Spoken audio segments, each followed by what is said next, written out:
اذ قال یوسف لأبیه یا ابت انی رأیت 11 کوكبا.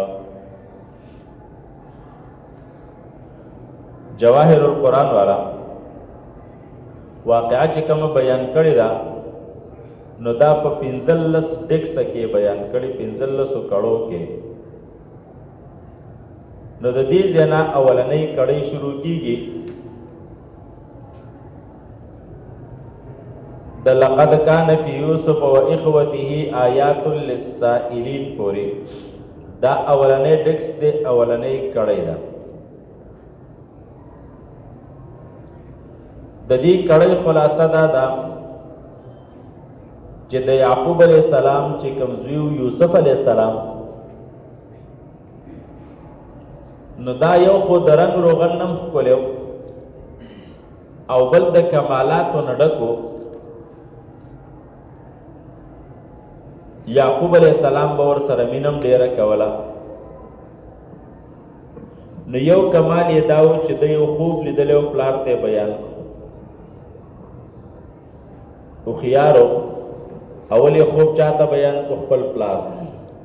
وایي ما داسې خوب ولیدو چې داسې نور او سپوږمۍ او 11 ستوري چې دي ما ته سجده لګوي، یعنې داسې د بره نه ښکته را روان دي، زما په طرف باندې زما تعظیم کوي، زما عزت او احترام کوي. نو پلار ورته وویل چې بچیه خوب خو دې بلکل واضح دی، تعبیر یې ظاهر دی او پرې د تعبیر خو داسې وکړه چې دا خوب چېرته بل ځای کې بیان نه کړي. ولې که دا خوب دې بیان کو چېرته داسې بعضې خلک تا نه خبر شو چې دا خو داسې د کمالاتو سړی دی او راتلونکي وخت کې دته داسې عزت ملاویږي، نو څوک به در سره حسد وکړي، بیا خاص کر خپل ورونه به در سره حسد وکړي، شیطان به علم صحیح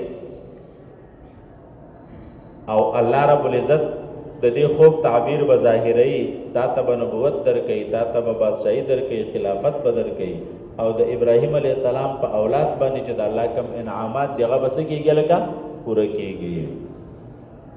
اذ قال یوسف لأبیه، هر کله چې ویل یوسف علیه السلام لأبیه خپل پلار ته، یا ابت ای بابا جان، انی رأیتو بشک زه وینما په خوب کې 11 کوكبا 11 ستوري، والشمس والقمر انور او سپوږمۍ زی وینما.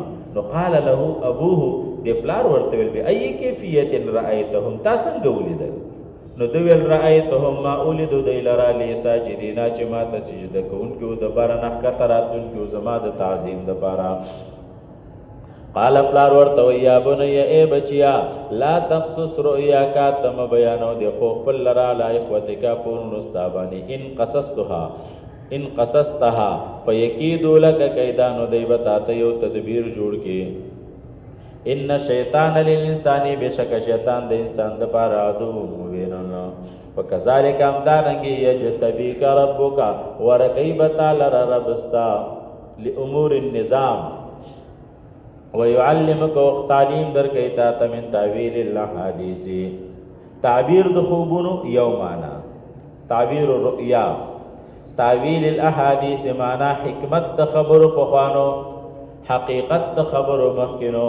ويتم نعمته علیک پوره کوي نعمتونه د الله پتا باندې، وعلى آل یعقوب په اولاد د یعقوب علیہ السلام باندې، کما اتمها لک سرنګي چې پوره کړیو دی لره علی ابویکا په پلارانو ستا باندې مخکې دینا چې ابراهیم علیہ السلام د اسحاق علیہ السلام دی. ان ربک بشک رب ستا چې عالم دی د حکمت خاوند دی.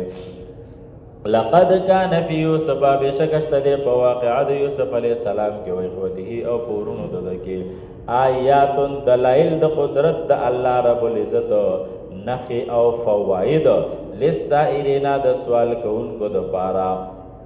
ولمن لم يسأل او چې څوک سوال نم کوي دا غي د پاره په کې دلائل شته دي، عبرت په کې شته دي، نصیحت په کې شته دي، فواید په کې شته دي.